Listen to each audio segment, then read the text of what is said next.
it's also about being doing what you say you'll do. It's like, oh, if my products are really this great, then make sure they are that great. If that's what you're portraying on social, because let's face it, we've all bought those things that look like Gucci when you order them, and then something terrible when it arrives.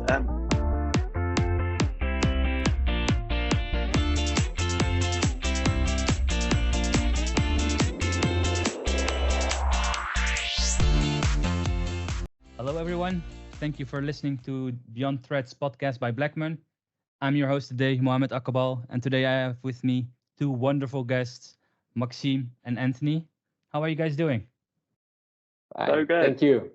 Thank you so much for joining me today.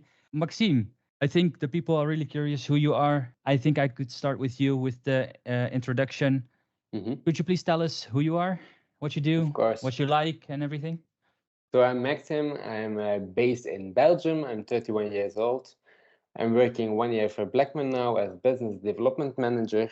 Before I had my own fashion company, Black and Gold, and now a startup Studio Envers.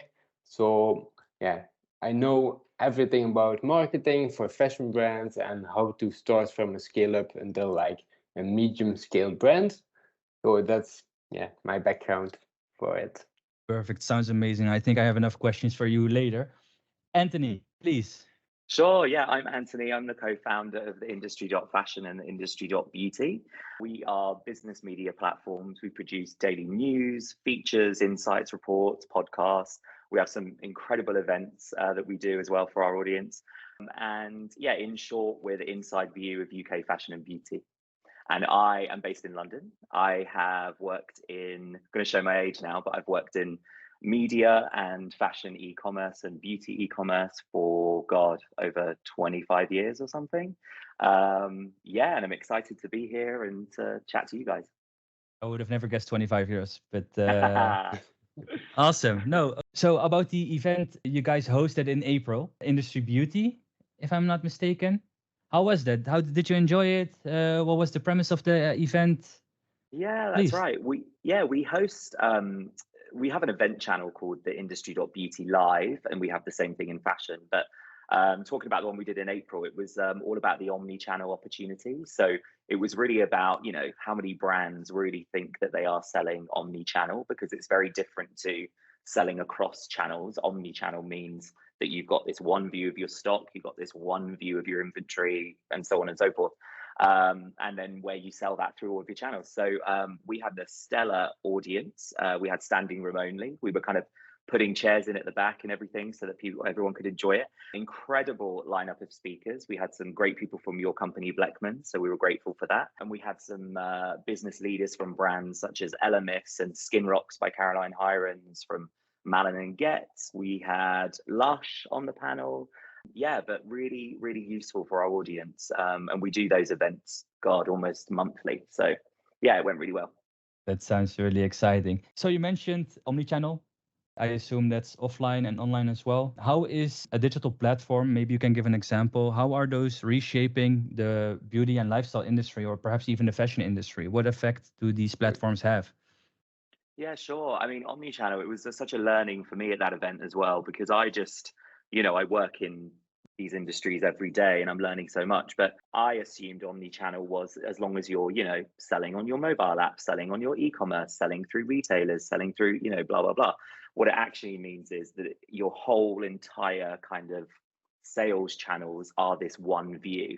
And that's where Bleckmann were great, because they were able to say how they could, help with inventory and having it in which warehouse, etc.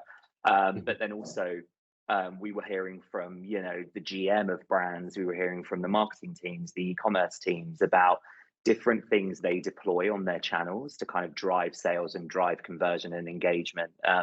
We had everything from, AI. We had a really cool company come speak called Revive, and they had Boots #7 with them, where they were speaking about how their digital try-on and skin scanner had really helped with their conversion and engagement online. And it was just, I think we've all learned from COVID, right, that you couldn't go to stores and you couldn't try things, etc. So digital has come a long way to be able to sort of put that experience from what you would normally have in store, having it online with companies like Revive. So yeah, we just heard so many great things across different channels that were there to help drive engagement and conversion, like I said. Yeah. I'm agreed with Anthony on this one. And the only thing is also that like this kind of digital platform are creating like a new market for brands, like smaller brands getting like a lot of access to new customers. Right. Of course, now after like with the updates of iOS and more privacy, so with the change of the privacy laws, it's like a lot more difficult for brands to have all the data on their websites. So they can use this like marketplace, digital platforms to receive like more data in a good way. Definitely. I completely agree with you. As a marketer myself, I am so aware of the GDPR and the laws that are coming with it. But on the opposite, it's really important for consumers that their privacy is being keepsaked. So it's not just being able to so easily obtainable to get data on customers and benefit from that as a brand. So I think it's a two-way street, definitely. So thank you for your input, Maxime. Is there anything you want to add, because you are a brand owner, Maxime? Is there anything you want to add in regards to digital platforms? How was your start? Is there anything people should know in regards or starting a brand? What to take into account when using a digital platform, especially if you do like direct to consumer? I think that's really important right now, since Instagram has a shop, TikTok has a shop. Anything can be used as a marketplace these days. So anything you want to share? Yeah, I think as a brand, as you're starting a new market, it's really difficult to do it just on your own website, or you will pay a lot of advertising costs without a good success. So it's more easy to open like digital platforms to serve together with the mass, like get more people to show your brand to. Also, like we explained, you have AI now, you have like VR technologies. For sure, in the beauty sector, it's more easy than fashion. But if you have like a sunglass, for example, and you can just use your phone with a selfie and you can wear it, it's like a really nice technology you can use. And over time, I was like a few months ago in a meeting with Google, and they are also working on this now with shaping different people with different sizing to compare to your own body. And over time, it will be possible even to just like if you click on a t-shirt, you just see the perfect fit, how it looks on you. And I think over time, that's really important for also smaller brands to have the ability to use this technology. Agreed. I think what you were saying there about fit tech and everything, I think that's going to be a game changer, especially in this world we live in where, returns are such an issue. And obviously that has such an impact on people's bottom line, but also the environment. But people forget brands still have to make money and think about the environment, obviously. And so if they can deploy those fit tech, within their site, etc., I think it really helps them to sort of stop that, So yeah, you're absolutely right. I think fit tech and stuff is the way forward. Yeah, and of course, like the younger people, like 16, 18 years old, they have like VR glass. So they are like using Meta and different ways to discover brands, even ways that I didn't discover yet. But I think that's also really interesting to see, even in games on like PS5, PS4, it doesn't matter, of Xbox.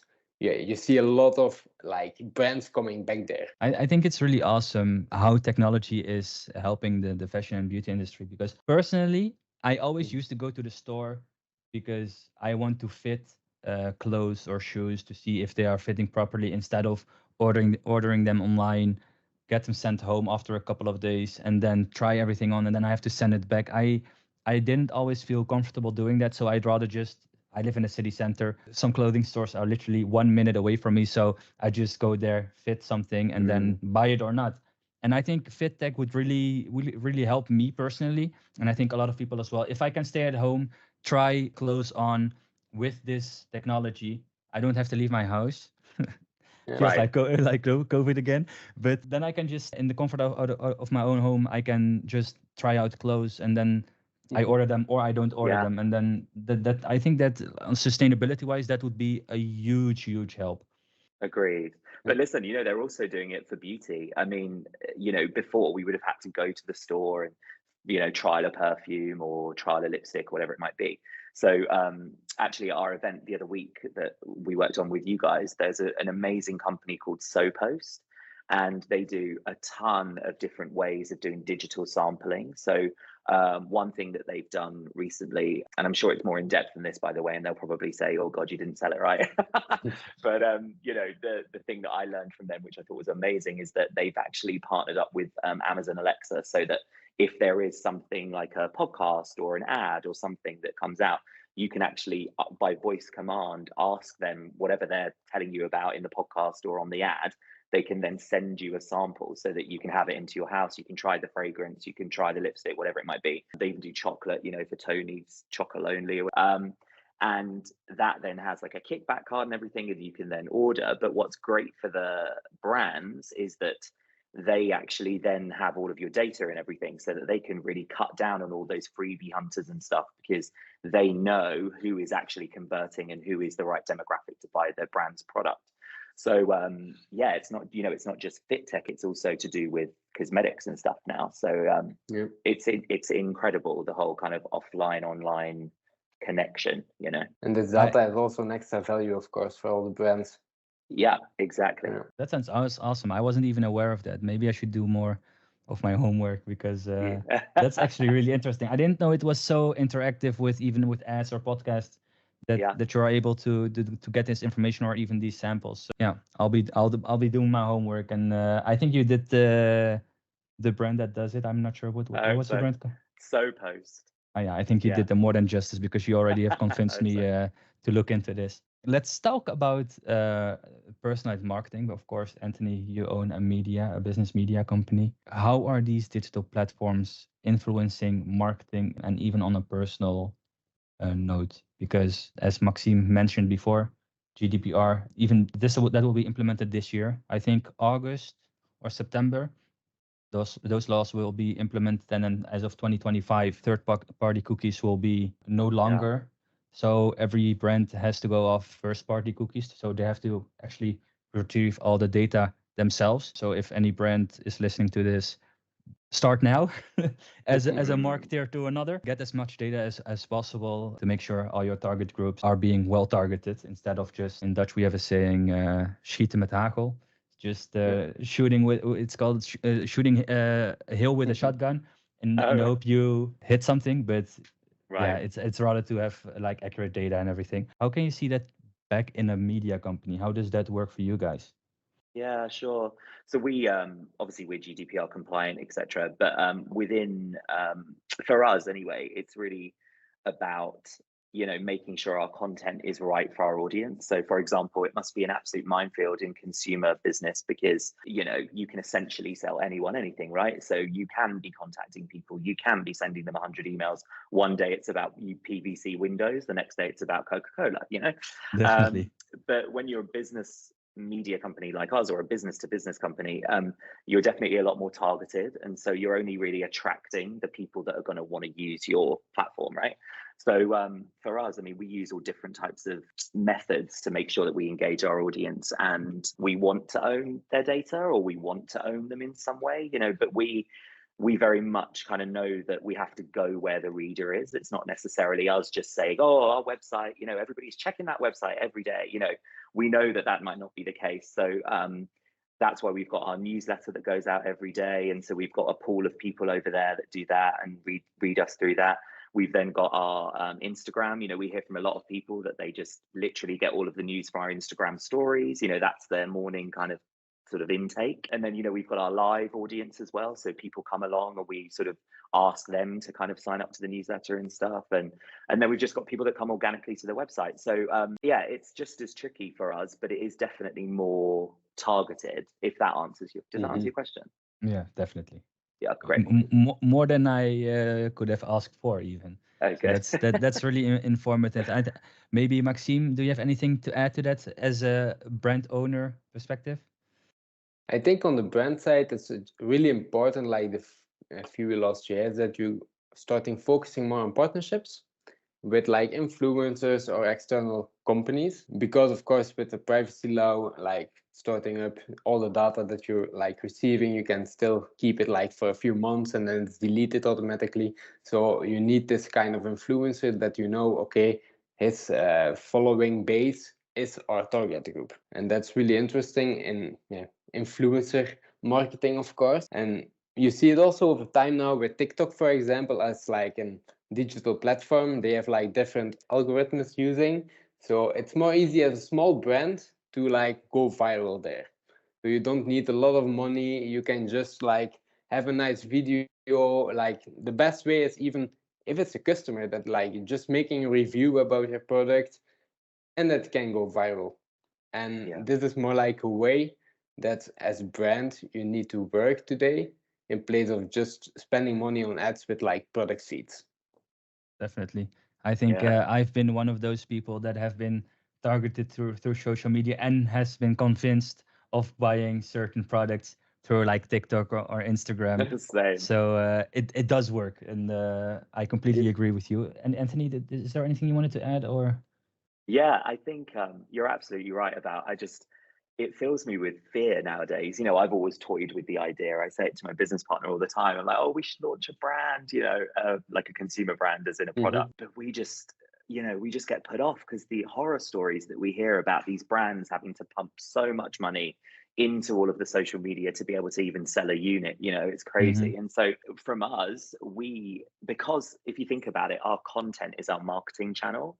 So we're not someone who does that. You know, we don't pump tons of marketing money into that because we've got our own channels. And like I said, we're super targeted. So we've got our own content and stuff that kind of engages the right people, thank God. But yeah, I mean, it's way over my head, the amount of, you know, money and stuff that you have to pump in to get a customer. Maxim, I feel for you that, you know, that's what you have to do to drive your sales. But I agree with you about the influencers. And I think if you get, I mean, you know, even at my age, I still love influencers and I follow some on my Instagram and stuff. And I want, you know, I know when they're just kind of like flogging me something, you know what I mean? It's like, I know that it's just a partnership that isn't organic. And so I think when you get the right partnership with the right brand and they do genuinely love it. And by the way, I'm not saying they shouldn't be paid for their time. Of course they should, but it speaks volumes when they're actually into the product. You know what I mean? It need to be authentic. Exactly that. Exactly that. Yeah. And there's now, have you heard of influencers? So there are now this whole trend. Again, we had it in one of our reports that you can download online about influencers, which is where they're sort of getting tons of popularity and followers by being really, really, really honest about the product. So, you know, they're saying, I got sent this thing and, you know, the makeup washed off after 2 minutes or whatever it might be. And so people are finding that a lot more authentic. And, you know, some of it, I guess, might be a hate follow because they're just finding it funny. But it is quite interesting because there's so many influencers that will just tell you anything, whereas these influencers are kind of telling you the truth, you know? So, yeah. Definitely. I think it's maybe like over the years, like influencing is starting, I think 2010, 2012, something around. So in that time, people really believed what they were seeing. But now over time, it's like everybody knows it's sponsored. They are not authentic or like full partners of the brand. Every day they post something else. Yeah. So in that way, it's getting more difficult. So as a brand owner, it's important to choose like the right influencer, having like a long-term relationship with them. Yeah. That it's looking and being like, authentic to all the people. Agreed. I agree as well. And I think the most important takeaway from this is everything in the market is so transparent nowadays, especially with social media.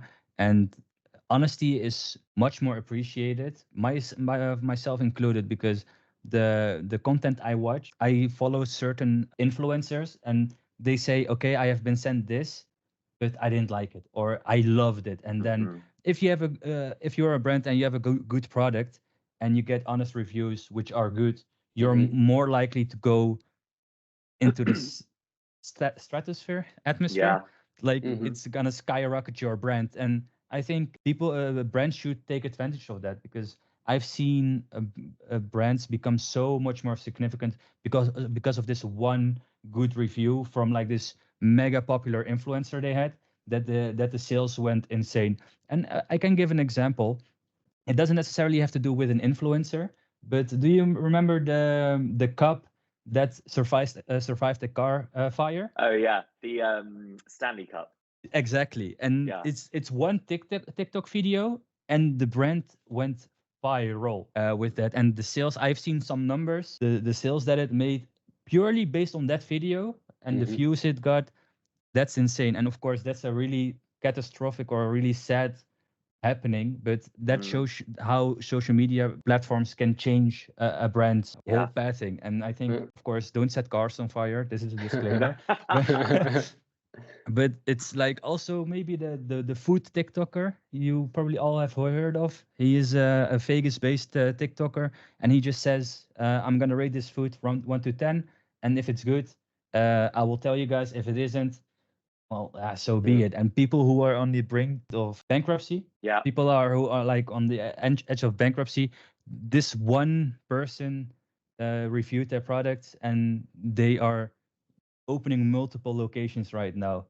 It's running so good. So it's only marketing that they were missing. The service was good, the products were good, and that is not only in this specific industry. That's for pretty much every industry a brand is in. So also the fashion and beauty industry can be heavily affected by influencer marketing. And if you want to pay for it, sure. If you don't, then just hope people stumble upon it and think it's a good product. So that I think that will help definitely. So maybe also over time, if you see like a brand, how it was working, like before it was more like product selling, today it's like brand storytelling.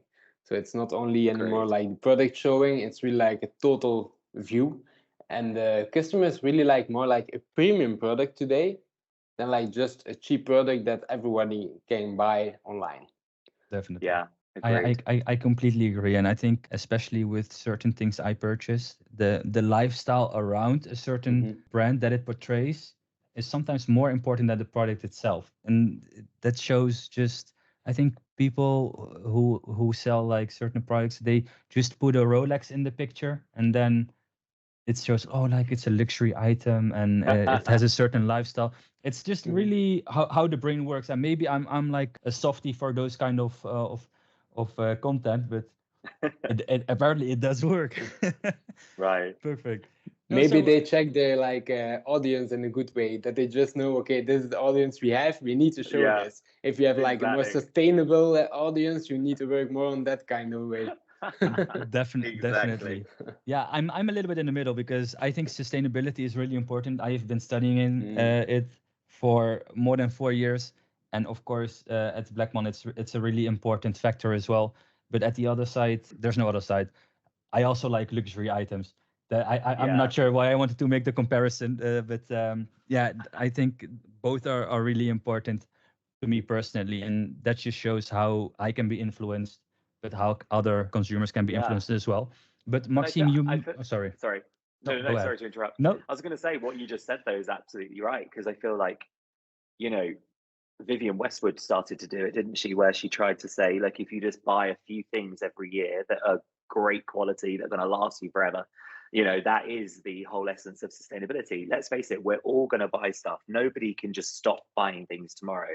And so all of the different channels need to happen, right? It's like all of the manufacturing, the delivery, every single channel along the way has to do what they can to make it as sustainable as possible. But then to your point as a consumer, what you just said about, you like luxury items. Okay, great. Well, if they are those luxury items that are going to spend, might spend, I don't know, £1,000 on it or something, but it's going to last you 20 years. That to me is so much better than buying, I don't know, 5 things every week that fall apart. You know what I mean?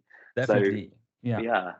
No, I see myself in there in that what you just described, because I'd rather spend a little bit more of money for a product that lasts me so much longer than, for example, a wallet. I have owned the same wallet for over 3 years now.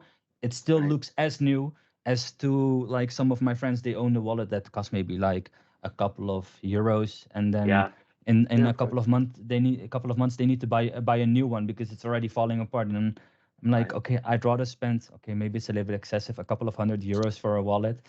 Yeah. So no, I definitely agree. So yeah, that's a really good point, and thank you for sharing that information, Antony. So I feel a little bit better on spending more money. Yeah, spending more money on my products. So yeah, definitely. Okay, cool. But Maxime, you mentioned earlier about social media, how brands are evolving on these platforms. Are you able to tell how these brands are evolving on these platforms? Because there are so many brands on social media right now. How does a brand differentiate themselves from the others? I think in the most important way, if you're like, yeah, starting 10 years ago, you started like first on a Facebook kind of way, then to Instagram, and now more and more to TikTok. So you create first like more, yeah, more business minded pictures and not really like customer based. But today, if you see again to TikTok, it's really like more, yeah, funny, more connected to the customer itself. So that's a totally different approach that they have there.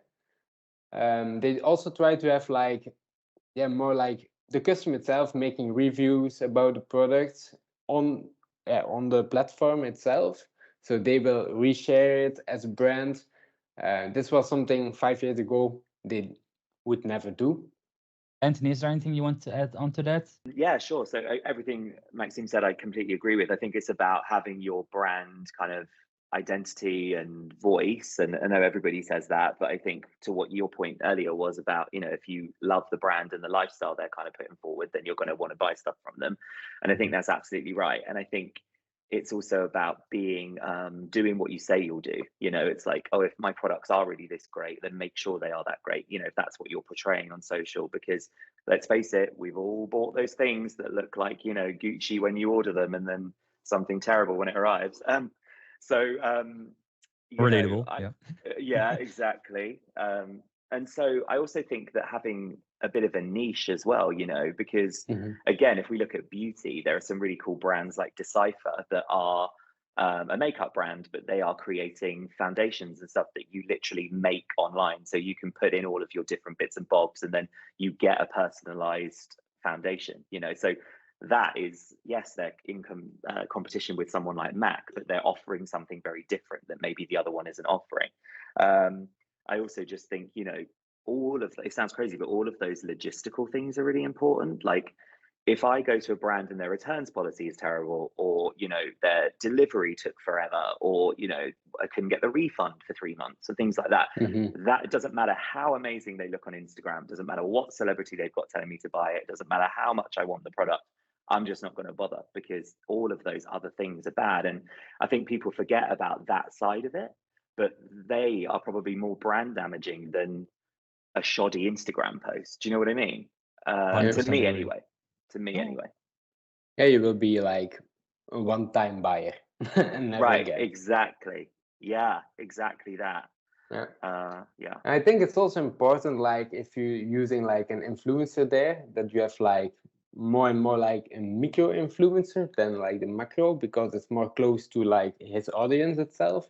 And even that if you're doing like gym clothing or lingerie, that it's more like connected to like this community of people. It's not like always random. And then of course, like Anthony was saying, like the interaction between people, it's really important that you have like more possibilities on the website, like even like the sunglass or anything with AR, or like with AI. You see also a lot of options now in Instagram and TikTok. I think that's really important.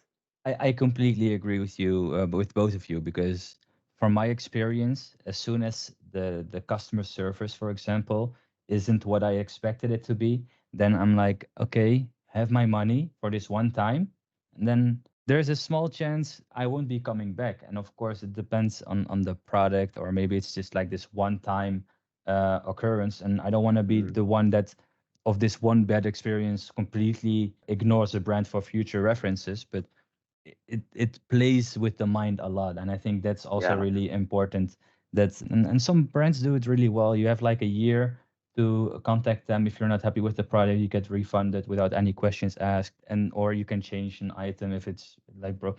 These things all sound so logical to us, but in the reality they're not really applicable for some brands.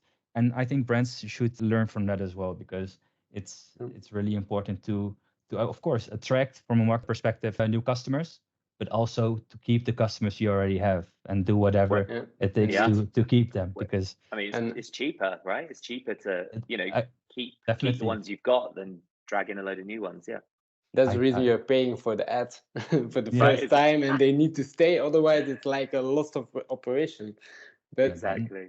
I think also if you have like this advertising influencer working for you, and the buyer is checking the website, he's really thinking it's a nice product, they will go for sure checking reviews. That they will for sure do. If you have there already like problems in the reviews, they will most of the time will not buy. And then you have also after that, like in checkout, you have Klarna, you have Mastercard, you have a lot of options. But we see also a lot if you have like Klarna or like pay later options, that's giving like also a lot of more trust to like the customer to try the product the first time. Yeah.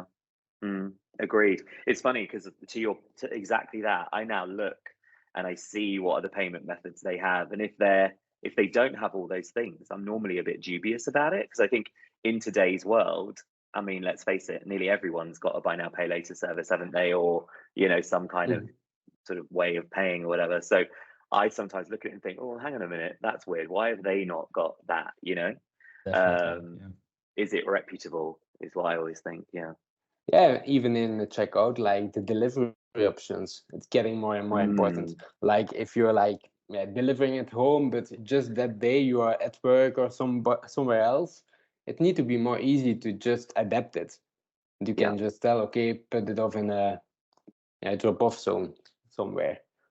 Yeah. Definitely. I struggle with that so much, because living in a city center, I don't have a garden or like a front yard or anything. I just have my apartment building, and sometimes they don't even come up to the second floor or the third floor to deliver my package. So I have to go outside. Sometimes it has been stolen before, so then Oh no. that's a whole different story. Then I have to get my money back, etc. But what you mentioned, Anthony, payment options are really it's a small service, but they are really important, because it gives up a certain vibe that, like, we want your money now and then you get the product, otherwise you're not getting the product. And with pay now or pay later or pay in installments, you're giving a sense of trust to those customers who are buying your product. And that really helps, because of course, if there's not a pay now or pay later option, then I'll just buy something with my credit card, and I'm insured Right. anyways. But Right. going through the hassle of doing everything like that, then it's just it's I mean, not I even will worth say, it. we work with Klarna, and I've always been a huge fan. I was lucky enough to meet their founder, and their team's incredible. And it really upset me actually when they got so much flack in the press, when everybody was like, "Oh no, buy now pay later is causing all these problems."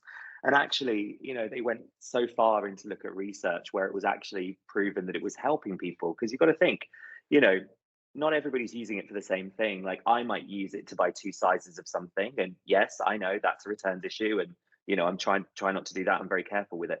But then you can also use buy now pay later for someone who maybe hasn't got the funds to buy their kid a new bed, or a sofa for their lounge, or whatever it might be. So I think that buy now pay later is actually a good thing used correctly, and Definitely. retailers, it might, and I know for a fact it helps them with their new customer acquisition and retention, and by the way, they have such incredible, it's like I'm doing an ad for Klarna, sorry, but It's fine. It's fine. They have such incredible databases and everything where they're able to promote brands. So I think for young brands as well, it's actually great because they can use their marketing wallet, and data outreach and stuff. So yeah, I have a lot of love for buy now pay later companies done properly. That's my caveat. That's important, and that makes me think of the question, like, a platform like Klarna is also a digital platform on which brands can promote, because if you, like, to the regular John Doe, you ask them what is a digital platform, most likely they will say Facebook, Instagram, TikTok. But do not underestimate the platforms that are not necessarily obvious, so to Yeah. call. So Oh, listen, eBay, for example. Again, sorry to kind of plug one of our clients, but eBay have an incredible amount of data. I mean, millions of data points. And again, they're able to kind of like, funnel off certain things. So if brands want to go on there and sell their kind of, product that isn't selling in their store or whatever, the marketing machine behind it that's able to open them up to somebody new that might then go on to buy from them in their store. It's these platforms now are not just one thing. They're also marketing support. They are advertising channels.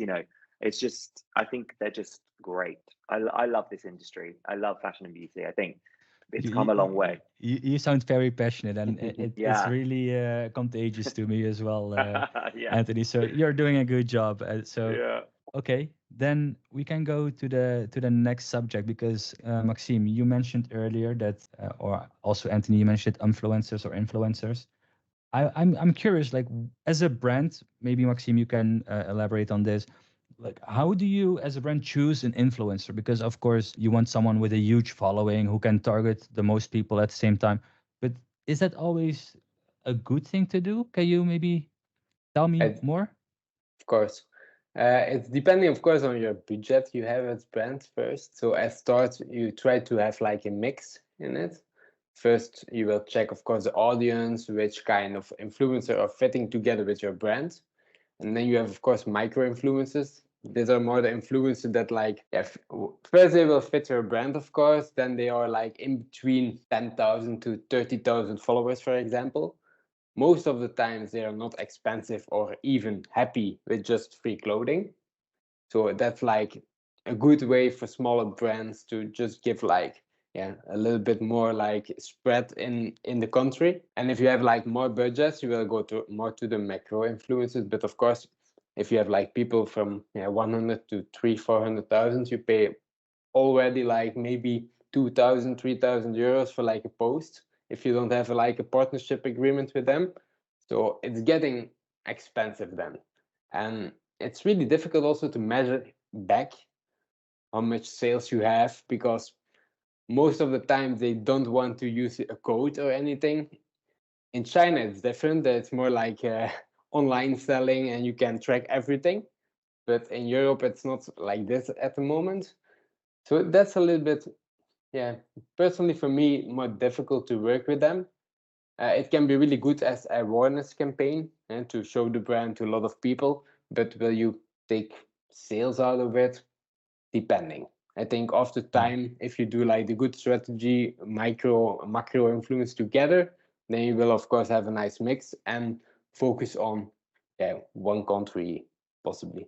Awesome, thanks for that. And as a marketer myself, in my network of marketeers, I've seen some of my friends working with influencers, and the prices are, I'm not saying getting ridiculous. Of course, it's the time and effort, and also it's their brand as well. They need to promote with these brands. But I'm shocked with the prices. It's like you mentioned 2 or 3,000. I've seen some 5, even 6-digit numbers for not even a person that has like 100,000 followers on Instagram. So it really depends on the quality of your followers as well. Yeah. And you mentioned like something about China. Maybe, I'm not sure if you guys have seen it. Have you seen the lady who shows clothing for like a split second and then shoves the box away? And then another box comes with a piece of clothing, and then she shoves it away. She's getting paid millions per day just to show a piece of clothing for like a split second. You've never. Wow. You should look into that. That's like it's like, I think she does like TikTok live or like TikTok videos. It's literally a minute. She shows 60 pieces of clothing, and then per piece she gets paid like thousands and thousands and thousands of yuan, I think, or it has been converted to dollars, like when they make the numbers. Is that because she's got like an incredible audience or something? Is that why? She's huge, and everything she touches literally turns into gold. Yeah. So that should also be taken into account. Like, who are you going to be an ambassador of your brand, and of course, how much you're willing to spend or are able to spend also needs to be taken into account. But it's crazy how it goes. Yeah, sorry. That kind of brings up another comment, doesn't it? And Maxime, maybe you can speak to this more, but it's also, I suppose you have to really, really think about who you're going to employ to be not necessarily your face of your brand, but one of your influencers, because everything might be fine today, but then when it goes down the line, like I'm sure you've all seen the news about Chiara Ferragni, who, became this mega influencer, and she, deals with Ferrari and, Converse and, a massive, massive star in Italy and around the world and in America, certainly. And, now she's had a unfortunate fall from grace with something that I read in the paper the other day about, she, I can't remember what it was, but some charity thing she was doing or something. And now it's all backfired and stuff. But, all the brands pulled their deals, but of course they're attached now. You know what I mean? So it's a dangerous game, isn't it? I wonder from you, like, what do you think about that? I think if you have a connection with somebody like this, like an influencer or like even a sport guy that's really like famous, and they have an accident, they do something that's not allowed. Yeah. Every brand is always like taking off at that moment, just to give like a good signal to the to the people. Yeah. I think that's really important, but of course it's difficult to have like to cover yourself for it. You can make contracts, of course, but more than this, it's difficult to do. What we did in the past, like if you speak back about influencers, at that moment we were not really believing in the authenticity of them. So we were more working on like sports people. So more like people that just doing something, have nice pictures, have a nice following base, and try to have like the products fitting to them. And then always the followers and even on our own channels really liked it, because it's maybe not like a popular influencer, but it's like cool images. It's like a true story that you're showing. But indeed, it's difficult if you have influencers and they do something that the law is not accepting. You need to cover it in a contract. That's the only way you can do it. It's also depending on the influencer themselves and also what they did, because I was thinking of a specific person, an actor who made my youth like as a pirate. He made it really, really wholesome. And so to play the devil's advocate, like, of course, if a certain influencer does it, as a brand, you want to distance yourself from it. But on the other hand, like Johnny Depp, he was being sued, and all the brands, like even Disney, pulled contact with them. But there was this one brand that stood by him, which was Dior. And then in the end, Johnny Depp was on top of it. Like he won. I don't want to speak into the legalities of everything, but Dior was still by his side. And that made me personally appreciate the brand so much more, because it's a really risky thing to do, but eventually it paid off. And I'm not saying this this is not financial advice or anything, but on the other hand, it really depends on what brand you are and what your values are as a company. So it's always good to be safe, but sometimes if you're willing to take a risk, it might pay off. Of course, entrepreneurship is a whole risk, and sometimes it pays off. So I think really those stories you guys told are really interesting. And I think that's it. Is there anything you guys want to add? Any questions for me, perhaps? Not from me, I don't think. It's been really interesting and enjoyable, and it was great to see you and great to meet Maxim. So yeah. If it were up to me, I would have continued this conversation for a couple of more hours, but time is also valuable. So to finish it off, I want to thank you first of all so much for your time, your knowledge, experiences. And Maxim, where are people able to find you? They can follow me on LinkedIn if they want, and if they have questions, they can always send me a message. What is like a question you get most often in your inbox?